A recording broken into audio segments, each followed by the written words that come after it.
All right, we are rolling. Um, Hello, my name is Ron Hill, and I'm the Chief Redemption Officer for Redemption Plus. And I just said Chief Redemption Officer, so this is the first go at being able to do an interview like this. And I see I've already messed it up right out of the gate. I'm the Chief Enrichment Officer for Redemption Plus. So we'll start out there because we want this to be just kind of a really relaxed style interview. And ultimately, we want to find out more about Ronald McDonald House Charities of Kansas City and hear their story. But just to begin, I'm just going to start off by telling you a little bit about our story. So Redemption Plus provides family and bowling entertainment center businesses with data-backed prize options and redemption tools to help them grow more by wasting less time, money, and resources. And so what we found is that 100%, maybe 99.9, but pretty close to 100% of our customers are actually closed. So it literally turned off our revenue income. Yeah. And so in the days that followed, we had to very quickly decide, how can we preserve our company for the long term? We are a purpose-driven company. And my vision has always been that when you do business with us, something good happens. And we've played with different options to do that over the years. And so this pause gives us an opportunity to stop and figure out how we can be of service in our community. And so we've had a long-term relationship with Ronald McDonald House Charities of Kansas City. So we're going to have a conversation this morning with Tammy Greenberg, who's the CEO of Ronald McDonald House Charities of Kansas City, and my wife, Barbie Hill, who is a former KCTV5 news anchor, Barbara Porter. And Barbie and I have talked for the last, 4 or 5 months about using our difference in personalities to be able to curate stories.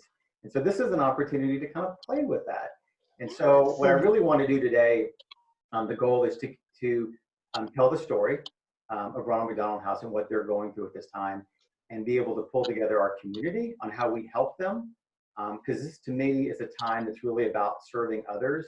I think we're all can be in a fear mode and understand what's going on right around us. But to get over that, I believe we have to reach out beyond what's going on with ourselves to how we can help at least one other person, if not multiple people in our communities. So that is my intro, and I'm going to turn it over to Barbie, because this is her area of expertise. She's the one that does the talking. And so, I do a lot of talking, but this is our first time working together. So this will be an interesting, Tammy, you'll be part of an interesting thing here. I love it. I'm glad to be a part of it. I'm glad that you're here. Let's start out. What is Ronald McDonald House? What do you guys do? Well, thanks for asking. And Ron and Barbie and to the viewing public, thanks for spending your time with me. Thank you for helping us tell our Ronald McDonald House story, especially during these times. And Barbie, I promise I'll get to your question, but Ron, thank you for your opening comments. I think that in these dark times, in these uncertain times, in these kind of scary and hopeful times, there's nothing really that brings more meaning to our lives than taking care of other people. I think we have to get outside of our own head. And so thank you for the example that you've set of Redemption Plus over the many years relationship with Ronald McDonald House Charities. And this is when, like, these times are when we show who we really are, right? And so thank you for showing who you really are and honoring this partnership, even as, revenue is challenged. So thank you for that. So Ronald McDonald House, Barbie, to your question, it is a place where we take care of families with sick kids. I always say we don't do a long laundry list of a lot of things. We do one thing really well, and that's take care of families with their sick kids. Here in Kansas City, we have 3. Oh, I can like gesture on the camera. 3 Ronald McDonald Houses here in Kansas City. And we have a family room inside Children's Mercy. So all together, we have 87 bedrooms. Each of those bedrooms, they are full every night. And I always say, you guys, these are not families like with kids with a broken leg. These are not kids with tonsillectomies. I mean, these are families with really seriously ill kids. We're talking about families whose kids have cancer, families whose little tiny babies. I had a dad say to me once, my baby is 1 pound, and he made this motion because you could fit his baby in his hand. So tiny babies sick kids, heart transplants and kidney transplants. So we're talking about families whose kids are really ill. And what we do at Ronald McDonald House is we give them a place to stay. They stay in our houses. We feed them and we love on them. And we give them laundry and play spaces and all the stuff so that it feels like home, even when the bottom has dropped out of your world and you are taking care of a really seriously ill child. So it is a really special place. I will tell you, I often describe the work as sacred, because nothing matters more to any of us than the health of our families, the health of our loved ones. The whole world is learning that right now, right? We're all worried about the economy and we're worried about all the things in our jobs. But really, people are worried about the health of their loved ones. That's what Ronald McDonald House families are going through all the time. And so we keep families together when their kids are sick. So that is a long-winded way of explaining what Ronald McDonald House is and does. But Tammy, you have the healthy kids at Ronald McDonald, right? Because the other children are in the hospital. So you keep the family together, correct? We have healthy siblings at our houses. We also sometimes have the sick kids at our houses because sometimes the treatment is delivered on an outpatient basis. Even chemotherapy is sometimes delivered on an outpatient basis. So kids may spend the day at the hospital and then come home to Ronald McDonald House to throw up all night because of chemotherapy and then go back the next day. So in a situation with like a premature baby, those families are in the hospital. I'm sorry, those kids, the babies are in the hospital, of course, and the families stay with us. But about half of the time, the sick child themselves are also staying with us. So it just kind of depends on each family's situation. All right. So with COVID-19, how has that changed the makeup of the Ronald McDonald House, or has it? Oh, yeah, it has, because everything has changed, right? The whole world has changed. Literally, the whole world has changed. And so it's changed for us too at Ronald McDonald House. One of the first things we did, kind of as things started to get scary and really heat up, is that we eliminated all volunteers. And so what that meant is that I lose track of time, right? Because it's a blur. The last month has lasted a year, right? So I lose track of what happened when. But roughly a couple of weeks ago, I don't know, we ceased all volunteer activities. We survive at Ronald McDonald House with volunteers. Interesting fact, we have 17,000 volunteers a year. 17,000. That's a lot of volunteers. Here locally? A year. Yeah, in Kansas City. Wow. 17,000. I'm originally from Dodge City, Kansas, and that's about the population of Dodge City. So I'm always like, it's like all of Dodge City came to volunteer. So how are you surviving? Right, so we ceased all volunteer activities 2 weeks or 3 weeks ago, whatever. Like I said, lose track of time. So at that point, we started really encouraging families to kind of stay out of our common areas because we're trying to limit the spread, right? So we are not serving volunteer prepared meals. We have a number of restaurants who are bringing in food for our families, but they're not eating communally anymore. But we've also been purchasing food for our families to eat. So what's happening now is that we have essential staff only. So essentially our frontline workers who are there taking care of families. So we still have families in all three of our Ronald McDonald houses. And I'm just like, God, it just must be so terrifying to need a Ronald McDonald House now with everything that's happening. So we have families in all three houses and basically one staff person at a time in each of those three houses. And that is it. That is it. And then we have our family room inside the hospital. We've closed to families because we've given that space to Children's Mercy to use as a respite care space for healthcare workers. Because I'm telling you, our friends at Children's Mercy, they are truly on the front lines. They are testing and taking care of, not just, kids with COVID-19, kids who are being tested for COVID-19, but also all the other sick kids who need Children's Mercy all the time, right? So that family room space inside Children's Mercy, the Ronald McDonald Family Room, which normally is a space for families of patients, is now a space for healthcare workers. And the very first day it was open, 250 healthcare workers came through that space for respite and support. So we feel, honestly, we feel really good about the fact that we are helping our friends at Children's Mercy with that family room space. We are still serving families in the Ronald McDonald houses. And one thing that we are doing differently now is we are not checking new families into the houses because we are, like everyone in the world, trying to de-densify the community living environment. So new families who need us, there are new families who come every day. we are actually renting them hotel rooms. So we found some hotel partnerships. They're giving us a great deal. We are spending our Ronald McDonald House money to rent rooms for these families at a big discount, thanks to the hotel partners. But it's a way of keeping families close to the hospital. They need somewhere to stay, and also maintaining social distancing in our houses. So we are, all of us, like the world, we're all figuring out new ways to manage during this time. Our number one priority is to still take care of families with sick kids. And so that's how we're doing it. Wow, you're renting them out of your budget. You were renting these families hotel rooms. When you say budget, you mean out of we don't have a budget for that, but we will, we'll make it work, because we will not do other things we had planned to do this year to be able to pay for that. Because it's our number one priority, is taking care of families. So we are meeting the immediate need. And right now we have 12 families. So we have 12 families who we're renting hotel rooms for now, and that number will continue to grow as we go through this time. Okay, Ronnie, as a small business owner, I've been living with you, feeling your pain, trying to keep your this is not easy. And it's a different kind of pain. I don't mean to compare it at all, Tammy, to it's all pain, families. Right? There's room enough for all of our pain. True. Honestly, I think it's important to note that, like, everyone is living with disappointment right now. Everyone is living with grief and anxiety right now. So nobody's pain is any better or any worse. Just we're all living through hard times. Yeah. No, you're right. So Ronnie, I've watched you, suffer through this too with your employees or your family. Honestly, how did this, what idea came up?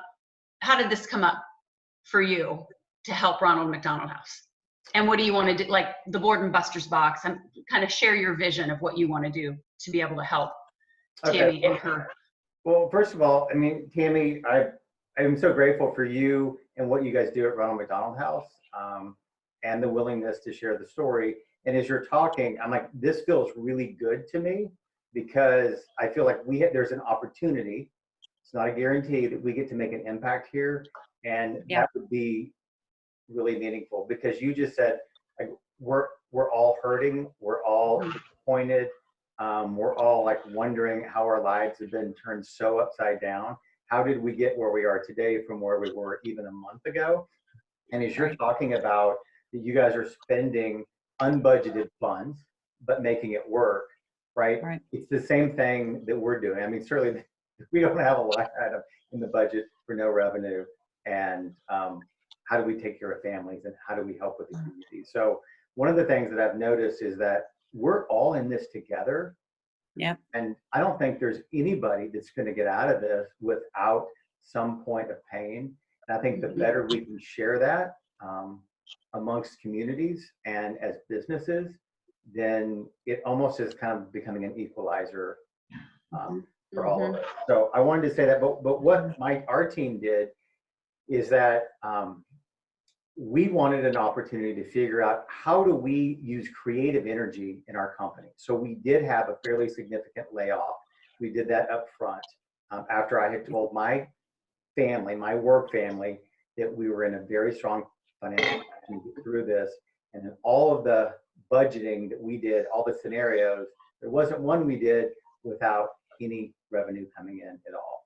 And so we very quickly adapted, and what I would say, we have a work from home startup team. And so what can we do with what we have? Well, we have a warehouse sitting there with several $1 million worth of product.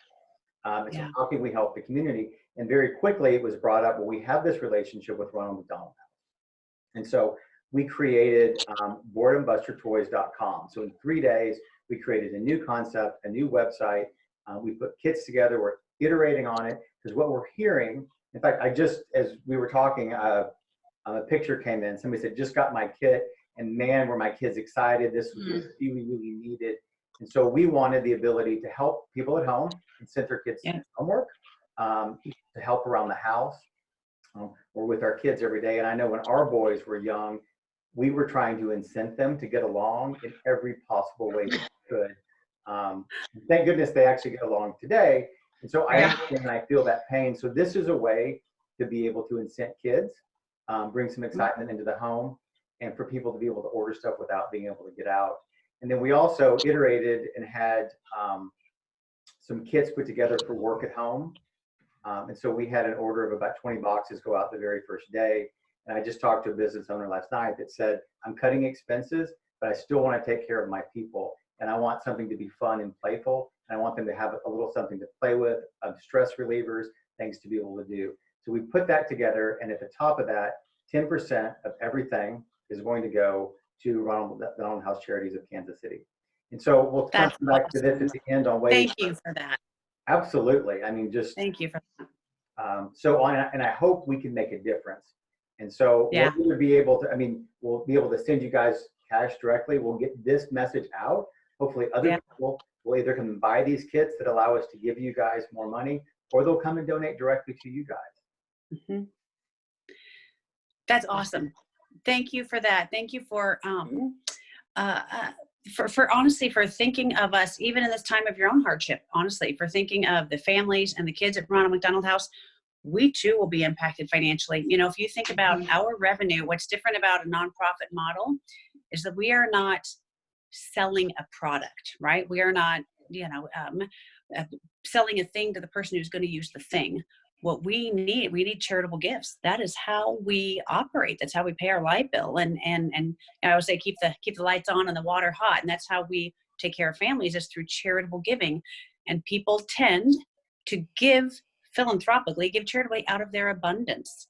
And no one is feeling abundant right now, right? So if you think of the impact on nonprofit giving, well, it'll take a minute to see what that impact is, because everybody's trying to figure out what their own business impact is. But charitable giving, I think, will be the last thing to recover.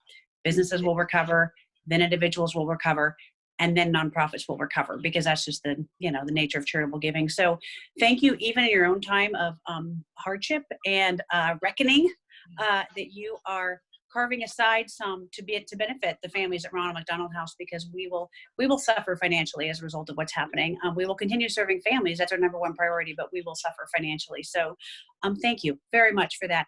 And I love the concept, by the way, Boredom Busters. I got a couple of teenagers who are bored, so I'll be probably getting some of those boxes myself. It's an interesting time, right? We are all trying to manage our jobs, our lives, our families, our health.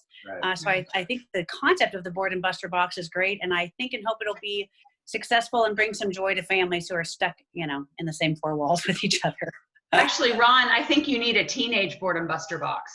That's a whole different thing.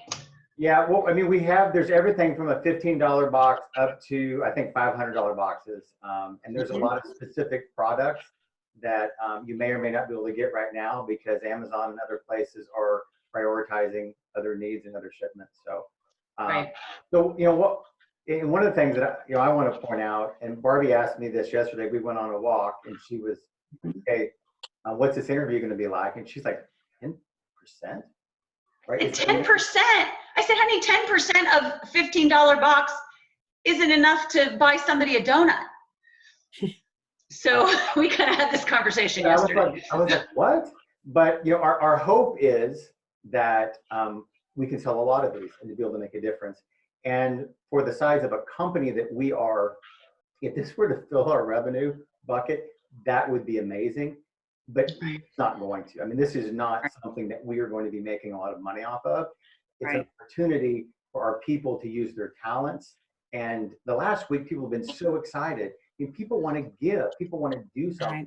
So, Tammy, to hear you talk about what this means to you, that fills my heart. And I'm like, maybe we can make a difference, whether it's $1.50 or ultimately we can send 10,000 or 20,000 or 50,000. Right. That's the hope. If we can do something, because I do think we all have to share in this. So to hear you talk about potentially you guys to be the last to recover, I want that message to be out there. So we may not have as much abundance, but many of us still have our basic needs met.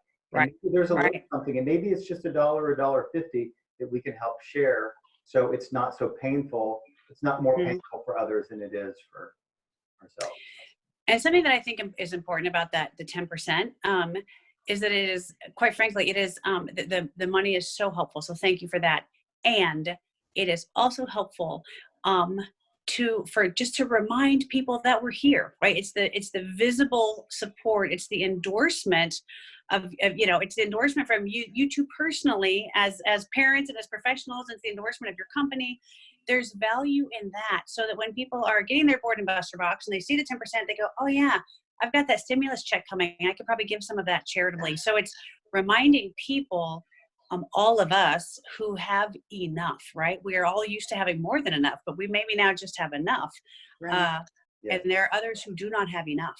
There are others who do not have enough. And so if there is some way that we can remind ourselves to give, maybe not out of abundance necessarily, but out of grace and out of generosity and out of care and community and equalizing, kind of like you said, there is something about COVID-19 that is a great and terrible equalizer. So if we can remind people of, I believe very much, like one of my core values as a person is that I believe in our shared humanity. I think that we all have much more in common than not. And again, the concept of a Ronald McDonald House, which is that your child is so seriously ill, you have to leave home to go get the best medical treatment. You might live in some tiny small town and wherever, and you're now in a big unfamiliar city and your child has cancer. And I mean, we can all get how scary that is. Doesn't matter how important your job is or how big your house is or how whatever, we all can kind of wrap our heads around how much we love our families. And so if this support from you all helps generate financial support for Ronald McDonald House and telling our story, then it's going to be a success for us. So thank you for that. Awesome. And Tammy, every little bit, what I heard you just say is every little bit, even if you don't have a lot, every little bit helps. Because that's to me kind of is where the magic is, actually. That's where the magic is when we're all pulling together. I'd rather have, let me see if I can do my math right. I'd rather have 10 gifts of $100 than one gift of $1,000. Because I think is my math right? Does that work out? 10 gifts of 100? I think so. I wasn't checking that. Yeah, my brain. But I just think let's all be in this together. To me, the power is in the collective. Absolutely. Yeah. Well, and yeah. I have this vision that on the other side of this, we're going to have a shared humanity that's different. I hope so. I've been very involved in the conscious capitalism movement, which is really about elevating humanity through business. And so when I hear you talk about this and how there's an equalizer here, and you mentioned abundance, because this is something we try to practice in our company, coming from a place of abundance instead of coming from a place of scarcity. And it may feel like scarcity to some of us right now, but if we can use the energy of abundance, then we can help to generate more, or at least enough for more people. And so I love the idea that potentially on the other side, maybe charities don't have to be last. Right. No, maybe there's there's more people that are giving the $10 or $100. And I think that's a good lesson for me, thinking about, instead of like, oh, well, I should, be conservative on this. It shouldn't stop, but maybe still a proportion that gets to be shared with communities, with charities and people like Ronald McDonald House. And generally, when people give charitably, it you get something in return. So you're not necessarily buying a product, but you get the warm glow, you get the feels, you get the sense of purpose and meaning and agency, in the sense that you've done something to make the world a little better for somebody else. There's it's hard to quantify, and there's something really special about it. And then when you do it, you go, yeah, I feel good about that. So, yeah. And we all could stand to feel good right now, right? Because there's plenty of things to feel bad about. So let's do some things that make us feel good. Absolutely. I love that. I think that's a great place to end it right there. Ronnie, do you have anything else you want to add? Yeah, well, I'm just thinking that I almost feel selfish, because I feel really good from this conversation, because I was afraid, are we doing enough? Can we do enough? And so I think, Tammy, you're really, really gracious in the way you spelled this out, right? That something, and if we have a collective shared humanity, right, of people pitching in, that it actually means more, and maybe that it helps people to ultimately give more. So I'm grateful for our long-term relationship. Me too. We've been there as a family to serve meals there. Yes. So many of our work family have been there. Our kids have been there. What you guys do makes a huge difference in the community. And I am so grateful that we can stand with you guys now in a time of need, and think about how we can get you guys through that hump, for people to be standing back in those kitchens. Because I know those homemade meals are so important for you guys. Mhm. So, Right. Right. and I know your website is rmhckc.org. That's right. So you can go to Ronald McDonald House Charities of Kansas City, and you can donate directly to them. Our website is Boredom Buster Toys, BOREDOMBUSTERTOYS.com. And there's also a link if you want to go there.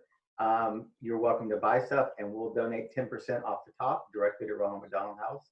Or there's a link and you can donate directly to them. So we want to be able to magnify the good. So I'm grateful for the time. And Barbie, this was It wasn't that painful, hun. This was okay. It was pretty went good. pretty We good. might have a thing here. Yeah, it went pretty good. Yeah. As painful things go, this wasn't too painful. This wasn't too bad. No, it was all right. We did okay. Tammy, it's been a Thank you, guys. pleasure.